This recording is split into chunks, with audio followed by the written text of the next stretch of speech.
Hello friends, welcome to SM study point. Friends, আজকে আমরা আলোচনা করব বেঙ্গলি গ্রামার থেকে ট্যাট 2। টপিকটা হলো আমাদের কাছে বিভক্তি, উপসর্গ এবং অনুসর্গ। তোমরা ক্লাসটা মনোযোগ সহকারে দেখো, ভিডিওটা স্কিপ না করে দেখো। আশা করি তোমাদের প্রত্যেকেরই কাছে আসবে। কনসেপ্ট নিয়ে আলোচনা করব আমরা। টপিক হলো আজকে বিভক্তি, উপসর্গ এবং অনুসর্গ। আর যারা মক টেস্ট দিতে চাও অবশ্যই এই যে স্ক্রিনে দেওয়া নাম্বারে ভিডিওর কমেন্ট সেকশনে বা ফোন করে গ্রুপে অ্যাড হতে পারো। ট্যাট 2 এর জন্য মক টেস্ট দেওয়ার জন্য একদম ফ্রি। যারা নোট নিতে চাও অবশ্যই স্ক্রিনে দেওয়া নাম্বারে যোগাযোগ করে নোট এসে দেখবে, দেখে যদি পছন্দ হয় তাহলে নিয়ে যেতে পারো। আর যারা আমার কোচিং সেন্টারে পড়তে চাও অবশ্যই যোগাযোগ করতে পারো। বিদ্যাসাগর বাজার সংলগ্ন আমার ট্যাট কোচিং সেন্টার আছে। তাহলে চলো স্টার্ট করছি। আমাদের কাছে আজকে প্রথমে দেখো কি আছে। প্রথমেই বলা হয়েছে এখানে বিভক্তি কাকে বলে। ঠিক আছে, বলা হয়েছে যে সমস্ত চিহ্ন পদের সম্বন্ধ এবং বচন পুরুষের পার্থক্য বোঝার জন্য নামপদ ও ধাতুর সঙ্গে বসে তাকে বিভক্তি বলে। ঠিক আছে, এখানে দেখো ব্র্যাকেটের মধ্যে একটা লেখা আছে বিশেষ্য ও সর্বনাম হতে পারে। ঠিক আছে, কার সঙ্গে বসে? নামপদ ও ধাতুর সঙ্গে বসে তাদের বিভক্তি বলে। ঠিক আছে, এখন অনেকের কোশ্চেন আসতে পারে যে বিভক্তির কাজ কি। ঠিক আছে, দেখো এখানে বলা হয়েছে বিভক্তির কাজ শব্দের সঙ্গে বসে নামপদ সৃষ্টি করা আর ধাতুর সঙ্গে বসে ক্রিয়াপদ সৃষ্টি করা। শব্দের সঙ্গে বসে কি করবে? নামপদ সৃষ্টি করবে। ঠিক আছে, আর ধাতুর সঙ্গে বসে ক্রিয়াপদ তৈরি করবে। এটা হলো বিভক্তির কাজ। ঠিক আছে, নেক্সটে কি আছে দেখো, বিভক্তির শ্রেণী বিভাগ। যখন বলা হবে বিভক্তির শ্রেণী বিভাগ তখন আমরা এই জায়গাটা লিখব বিভক্তি সাধারণত দু রকম। আর বিভক্তি কীরকম?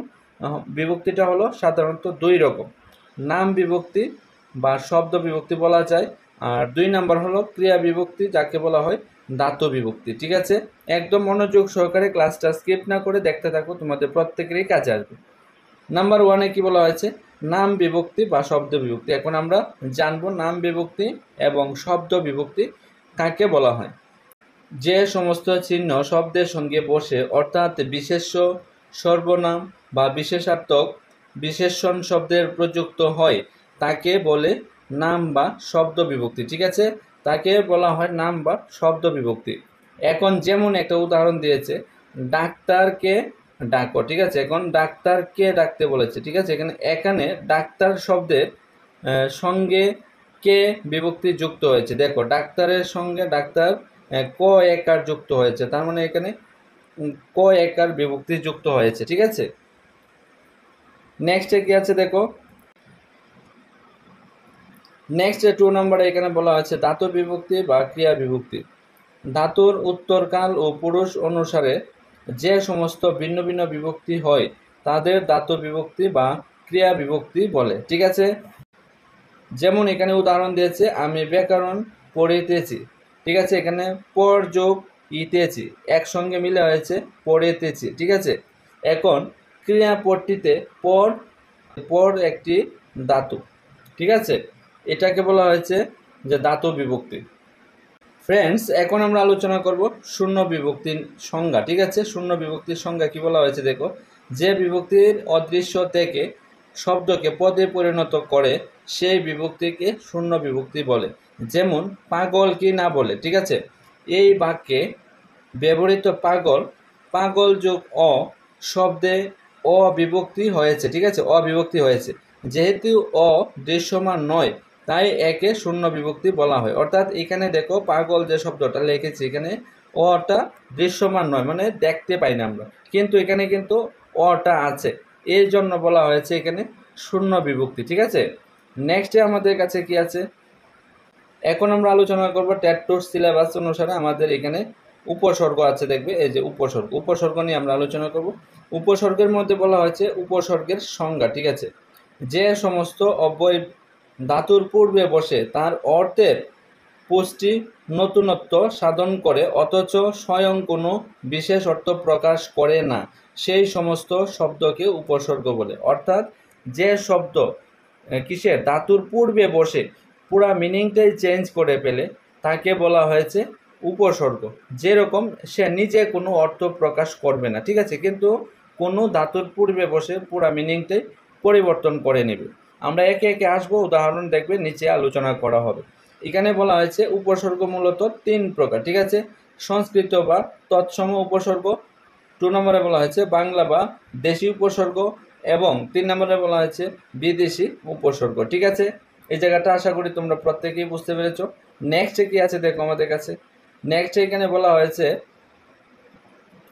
সংস্কৃত বা তৎসম উপসর্গ। সংস্কৃতে 20টি অব্যয় আছে, আর সংস্কৃতে যখন বলা হবে কয়টি অব্যয় আছে, 20টি অব্যয় আছে, একদম ভেরি ভেরি ইম্পর্টেন্ট, ঠিক আছে। এই সমস্ত অব্যয় উপসর্গ ধাতুর পূর্বে বসে যুক্ত হয়ে ধাতুর অর্থে পরিবর্তন ঘটানোর অথবা বৈশিষ্ট্যতা দান করে ধাতুর নতুন অর্থের সৃষ্টি করে। অর্থাৎ ধাতুর পূর্বে বসে ধাতুর নতুন অর্থ প্রকাশ করে বা সৃষ্টি করে। এই সমস্ত উপসর্গই সংস্কৃত বা তৎসম উপসর্গ, ঠিক আছে। 20টি উপসর্গ হলো, এই যে 20টি যে উপসর্গ হলো এখানে আমি লিখে রেখেছি দেখো। প্র, পড়া, অপ, সম, নি, অব, অনু, নি, দূর, বি, সু, উত, পরি, প্রতি, অবি, অতি, অপি, উপ, আ।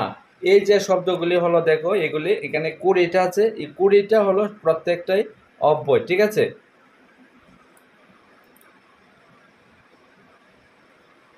এই যে যেমন এখানে দেওয়া আছে আহার আর প্রহার। এই যে আহার শব্দটা ইউজ করছে, যদি আমি আহারটা লিখি, এখানে হার আছে, এই দেখো হার। হার মানে খেলাতে হার হতে পারে বা যে কোনো হতে পারে, এটার অর্থ হলো হারা। আমি যদি এখানে রেখে দিই লিখে দিই, তাহলে কি হয়ে যাবে, আহার, ঠিক আছে, কাওয়া হয়ে যাবে। যেমন সেম এখানে যদি মনে করো হার লেখা থাকে, হার হওয়া আকার অন্তঃস্থ হার, আমি যদি সামনে এখানে ধাতুর সামনে এখানে পয়রফলা লাগিয়ে দিই, তাহলে কি হয়ে যাবে, প্রহার। তার মানে পুরো মিনিংটাই চেঞ্জ হয়ে যাচ্ছে। এই জন্য যখন বলবে কোনো ধাতুর পূর্বে বসে পুরো মিনিংটাই চেঞ্জ করে ফেলে, তাকেই বলা হবে যে উপসর্গ, ঠিক আছে। এখন দেখো এখানে নাম্বার 1-এ বলা হয়েছে প্রহার, উপহার, তাহার অনাহার। এখানে দেখো সবগুলি ওয়ার্ডগুলি আছে, এটার সামনে বসেছে। যেমন এখানে কি বসেছে, প্রয়রফলা, প্রহার বলেছে, আর এখানে উপ বসেছে, দেখো এখানে উপ আছে, এই যে উপ আছে, এই যে উপ বসেছে। অনা, এই যে অনা আছে এখানে, দেখো এখানেও অনা আছে। তার মানে এই যে এখানে হার ছিল, মিনিংটা হার ছিল, এটার সামনে অনা বসেছে, অনাহার, উপহার, প্রহার, এইভাবে, ঠিক আছে। উপসর্গগুলি বোঝার চেষ্টা করবে। নেক্সটে কি আছে দেখো আমাদের কাছে। এখন যদি পরীক্ষাতে আসে উপসর্গগুলি শব্দের আদিতে বসে না অন্তে বসে, তাহলে তোমরা আনসার দেবে শব্দের আদিতে, মানে পূর্বে বসে। নেক্সটে কি আছে দেখো, এখানে বলা হয়েছে, নেক্সটে বলা হয়েছে বাংলা বা দেশি উপসর্গ, ঠিক আছে। এই জাতীয় উপসর্গের সংস্কৃত রীতি পালিত হয় না, আর এই জাতীয় উপসর্গের সংস্কৃত রীতি পালন করা হয় না। দেশি শ্রেণীর উপসর্গের বৈশিষ্ট্য হলো এরা ধাতুর পূর্বে বসে না, বিশেষত বা বিশেষণের পূর্বে বসে। ধাতুর পূর্বে বসে না, এরা কি বসে, বিশেষ্য বা বিশেষণের পূর্বে বসে, ঠিক আছে। এছাড়া কোনো শব্দে একটির বেশি দেশি উপসর্গ ব্যবহৃত হয় না। একটি বেশি দেশি উপসর্গ ব্যবহৃত হবে না, কোথায়, কোনো শব্দের মধ্যে, ঠিক আছে। যেমন এখানে উদাহরণ দিয়েছে অ, সর, সরেয়া, অনা, কু, নি, নির, না, পাতে, ভর, ভরা, বে, স, সু, হা, ঠিক আছে। এই যে এইগুলি সবগুলি হলো আমাদের বাংলা বা দেশি উপসর্গ, ঠিক আছে। এখানে অ দেয়া কি হবে, সর দেয়া কি হবে, অচেনা, অজানা, অকাজ, অবেলা, অফুরন্ত, এই সবগুলি হলো অ দিয়ে, ঠিক আছে। সরে দেয়া কি হবে দেখো, আচকমা, আকাল, আগাচা, আকাঠ ইত্যাদি, ঠিক আছে। এই দেখো সবগুলি হলো সরেয়া দিয়ে। নেক্সট আমাদের কাছে কি আছে দেখো, যখন বুঝে যাবে তোমরা অবশ্যই প্রত্যেকটা ইজিলি আনসার করতে পারবে। অনা দিয়ে কি আছে, অনাবৃষ্টি, অনামুখ, অনাদর, অনাচার ইত্যাদি, ঠিক আছে। এখন কু দিয়ে কি শব্দ হতে পারে, কুদৃষ্টি, কুকাজ, কুজন, কুসঙ্গ, কুকথা আমরা বলি। নেক্সট আমাদের কাছে কি আছে, সু দিয়ে দেখো, সু দিয়ে সুজন, সুন্দর, সুকবর, সুনজর ইত্যাদি। না দিয়ে কি আছে, নারাজ, মঞ্জুর, নাবালক ইত্যাদি, ঠিক আছে। নি দিয়ে কি আছে, নিকর্চা, নিটুল, নির্জলা ইত্যাদি। নেক্সটে কি আছে দেখো আমাদের কাছে, নেক্সটে এখানে বলা হয়েছে বরের শিকার দিয়ে বিপদ, বিপদ, বিদেশ, বিজাত ইত্যাদি। ঠিক আছে।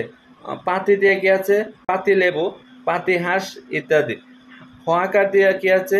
হা গড়ে। ভর দিয়ে কি আছে দেখো? বরপেট, ভোর দুপুর, ভোর সন্ধে ইত্যাদি। ঠিক আছে।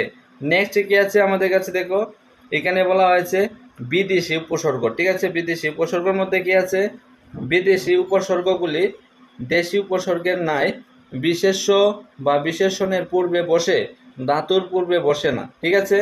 যেমন ফরাসি ভাষা থেকে আগত গড়, দর, বদ, বে, ফি, নিম, হর এবং ইংরেজি ভাষা থেকে আগত ফুল, বাঁশ, হেড, হাফ, এগুলি হলো ইংরেজি ভাষা থেকে আগত। বদ দিয়ে কি হবে? বদ মেজাজ, বদ হজম, বদনাম ইত্যাদি। ঠিক আছে। গড় দিয়ে কি হবে? গড় হাজির, গড় হজম, গড় মিল ইত্যাদি। ঠিক আছে। ফর অস্বীকার দিয়ে কি হবে? ফিরোজ, ফি বছর, ফি হত্যা, ফিশন, ফিশন ইত্যাদি। ঠিক আছে। বে দিয়ে কি হবে? বেদখল, বেরসিক, বে নজির, বেকায়দা, বেঈমান ইত্যাদি হবে ব একার দিয়ে। ঠিক আছে। নেক্সট কি আছে দেখো আমাদের কাছে? হর অন্তস্থ, হর দিয়ে কি হবে? হর দিন, হর রোজ, হর বুলা ইত্যাদি। ঠিক আছে। নিম দিয়ে কি হবে? নিমরাজি, নিম ফুল ইত্যাদি। খাস দিয়ে কি হবে? কাশমল, কাশ কামরা, কাশ তালুক। ঠিক আছে ইত্যাদি। আম দিয়ে কি হবে? আম জনতা, আম দরবার ইত্যাদি। হেড দিয়ে কি হবে? হেড ক্লার্ক, হেডমাস্টার, হেড পণ্ডিত ইত্যাদি। ফুল দিয়ে কি হবে? ফুল দিয়ে কি হবে? ফুল মোজা, ফুল হাত, ফুল বাবু ইত্যাদি। ঠিক আছে। হাফ দিয়ে কি হবে? হাফ হাতা, হাফ প্যান্ট ইত্যাদি। নেক্সট কি আছে দেখো আমাদের কাছে? নেক্সট আমাদের কাছে কি আছে? এখানে কাটি বাংলা উপসর্গ। ঠিক আছে। কাটি বাংলা উপসর্গের মধ্যে কি আছে? বাংলা ভাষায় ব্যবহৃত কাটি বাংলা উপসর্গ 21টি। এখন যদি বলা হয় কাটি বাংলা উপসর্গ কয়টি, এটা হবে 21টি। যথা সর, অগা, অজ, অনা, সরেয়া, আর, আন, আপ, ইতি, এন, আপ, ইতি, উন, কদর, কু, নি, পাতি, বি, বর, রাম, স, সা, সু, হা। এখানে রাম দুইবার হয়ে গেছে, একবার হবে। ঠিক আছে। নেক্সটে কি আছে দেখো আমাদের কাছে? নেক্সট এখানে বলা হয়েছে অনুসর্গ। এখন আমরা আলোচনা করব ট্যাট্রো সিলেবাস অনুসারে যে অনুসর্গ আছে। অনুসর্গ এক প্রকার অব্যয়, আর অনুসর্গটা হলো এক প্রকার অব্যয়। অনু অর্থ পশ্চাৎ বা পরে, অনুর অর্থ হলো পশ্চাৎ বা পরে। স্বর্গ অর্থ হলো অবস্থান, স্বর্গের অর্থ হলো অবস্থান। অনুসর্গ কথাটির অর্থ হলো পশ্চাৎ বা পরে অবস্থান। এখন যদি বলা হয় অনুসর্গ শব্দের কোথায় বসে? পরে বসে। উপসর্গ শব্দের কোথায় বসে? উপসর্গ শব্দের আগে বসে, আদিতে বসে। অনুসর্গ ব্যবহৃত হয় বিশেষ্য বা সর্বনাম পদের পরে। ঠিক আছে। বাংলা ভাষায় যে অব্যয় শব্দগুলো কখনো স্বাধীন পদ রূপে, আবার কখনো শব্দ বিভক্তির ন্যায় বাক্যে ব্যবহৃত হয়ে বাক্যের অর্থ প্রকাশে সাহায্য করে, সেইগুলিকে অনুসর্গ বা কর্ম প্রবচনীয় বলে। ঠিক আছে। অনুসর্গগুলি কখনো প্রাতিপদিকের পরে ব্যবহৃত হয়, আবার কখনো কে বা র বিভক্তিযুক্ত শব্দের পরে বসে। ঠিক আছে। নেক্সটে কি আছে দেখো, আশা করি জায়গাটাও বুঝতে পেরেছ। নেক্সট এখানে বলা হয়েছে বাংলা ভাষায় ব্যবহৃত অনুসর্গ আছে, যেমন প্রতি, বিনা, বিহনে, সহ, উপর, অবধি, হেতু, মধ্যে, পরে, ভিন্ন, বই, ব্যতীত, জন্য, জন্য, পর্যন্ত, অপেক্ষা, সহকারে, তরে, পানে, নামে, মতো, নিকট, অধিক, পক্ষে, দ্বারা, দিয়া, কর্তৃক, সঙ্গে, হইতে, হতে, থেকে, চেয়ে, আছে, ভিতর, বেতর ইত্যাদি। অনুসর্গের অপর নাম হলো কর্ম প্রবচনীয়। অনুসর্গের অপর নাম কি? কর্ম প্রবচনীয়। ঠিক আছে। নেক্সট কি আছে দেখো। এখন বলা হয়েছে অনুসর্গ কাকে বলে। বলা হয়েছে অনুসর্গ কাকে বলে, যে সকল শব্দ বিভক্তির মতো বিশেষ্য বা সর্বনাম পদের পরে বসে তাদের কোনো না কোনো কারকের রূপ দান করে সেইগুলিকে বলা হয় অনুসর্গ বা কর্মপ্রবচনীয়। ঠিক আছে, শব্দের পরে বসে, ঠিক আছে, পরে বসে তাদের কোনো না কোনো কারকের রূপ দান করে সেইগুলিকে বলা হয় অনুসর্গ বা কর্মপ্রবচনীয়। তারা দিয়ে, দিয়া, কর্তৃক, সাহায্যে প্রভৃতি অনুসর্গ করণকারক প্রকাশ করে। যেমন সৈনিকরা তরবারি দ্বারা যুদ্ধ করে। ঠিক আছে, যেমন সৈনিকরা কিসের দ্বারা? তরবারি দ্বারা যুদ্ধ করে। ঠিক আছে, নেক্সট কি আছে দেখো, এখানে বলা হয়েছে প্রকারভেদ। অনুসর্গের প্রকারভেদগুলি কি কি? দেখো প্রকারভেদগুলি। অনুসর্গ কোনো পদের পরে বসে বাক্যের সাথে এই পদকে সম্পর্কিত করতে পারে তার প্রকৃতি বিচার করে তিনটি ভাগে ভাগ করা যেতে পারে।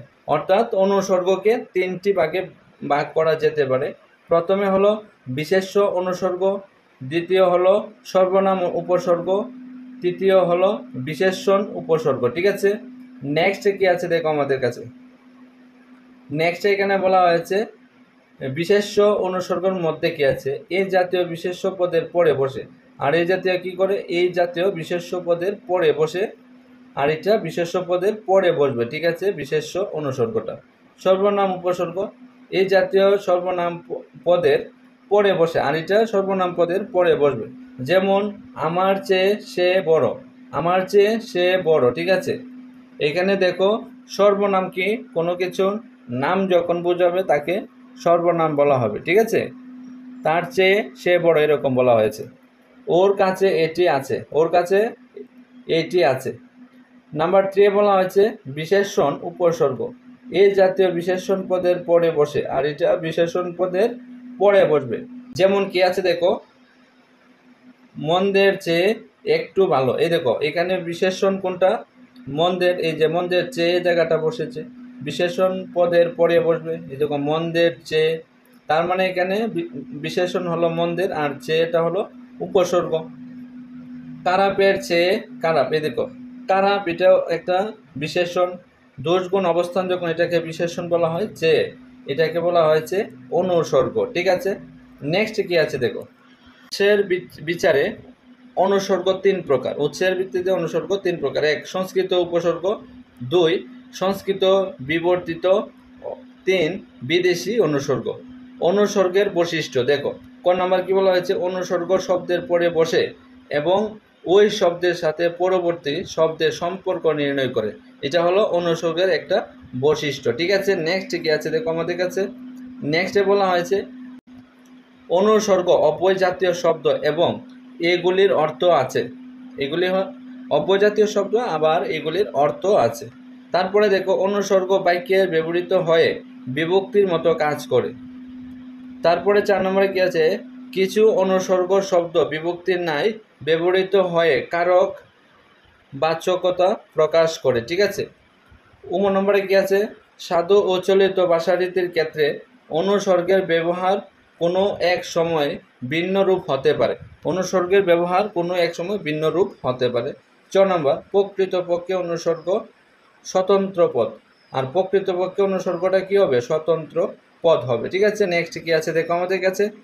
নেক্সটে বলা হয়েছে এখন অনুসর্গের কাজ। ঠিক আছে, অনুসর্গ বিশেষ্য ও সর্বনাম পদের কারক নির্দেশ করে, আর বিশেষ্য ও সর্বনাম পদের কারক নির্দেশ করে অনুসর্গ। ঠিক আছে, নাম্বার 2 এ কি আছে?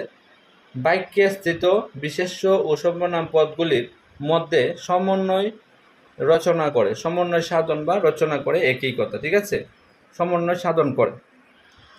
ক্রিয়াজাত অনুসর্গ। ঠিক আছে, করিয়া করে, বসিয়া বসে, দরিয়া দরে, বলিয়া বলে, দিয়া দিয়ে, চাহিয়া চেয়ে, এইগুলি হলো ক্রিয়াজাত অনুসর্গ, ক্রিয়াজাত অনুসর্গ। ঠিক আছে, নেক্সট কি আছে দেখো আমাদের কাছে। আমরা লাস্ট পর্যায়ে এসে পড়েছি। দেখো নেক্সট পর্যায়ে কি আছে? তৎসম। ঠিক আছে, তৎসম নিমিত্ত, জন্য, দ্বারা, বিনা, মধ্য, কর্তৃক, অপেক্ষা, প্রতি, সহিত, এগুলি হলো তৎসম অনুসর্গ। এগুলি হলো তৎসম অনুসর্গ। ঠিক আছে, এখন তদ্ভব, মাঝে, সাথে, সামনে, আগে, ভিতর, তরে, কাছে, পানে, শনে, এগুলি হলো তদ্ভব। এখন বিদেশি দেখো, বাবদ, বনাম, দরুন, বাদে, বদলে, বরাবর, এগুলি হলো বিদেশি। ফ্রেন্ডস, এই ছিল আমাদের আজকে বিভক্তি, উপসর্গ এবং অনুসর্গ নিয়ে কনসেপ্টে ক্লাস। আশা করি তোমাদের কাছে ক্লাসটা ভালো লাগবে। যদি ক্লাসটা ভালো লেগে থাকে অবশ্যই তোমরা বিভিন্ন জায়গাতে এটা শেয়ার করতে পারো, অন্যদেরকেও পেতে সাহায্য করতে পারো। এবং যারা যারা এখনও আমার SM স্টাডি পয়েন্ট চ্যানেলটাকে সাবস্ক্রাইব করেনি অবশ্যই সাবস্ক্রাইব করে পাশে থাকা বেল আইকনে চাপ দিয়ে রাখতে পারো টপিক অনুসারে ভিডিও পেতে। এবং যারা যারা নোট নিতে চাও অবশ্যই স্ক্রিনে দেওয়া নাম্বারে ফোন করে বিস্তারিত জেনে তোমরা ফোন করতে পারো। যাদের যাদের নোটসের দরকার অবশ্যই যোগাযোগ করতে পারো। আমি ফোন নাম্বারটা বলে রাখছি, নাম্বারটা হলো 9485160859। এই নাম্বারে ফোন করে বিস্তারিত জেনে তোমাদের কাছে যদি নোটটা পছন্দ হয় তাহলে নিয়ে যাবে, তোমরা এসে দেখবে, যদি দেখে মনে হয় টেটের জন্য অ্যাপ্রোপ্রিয়েট তারপরে নিয়ে যেতে পারো। তোমরা সবাই ভালো থাকবা, সুস্থ থাকবা, বাই বাই।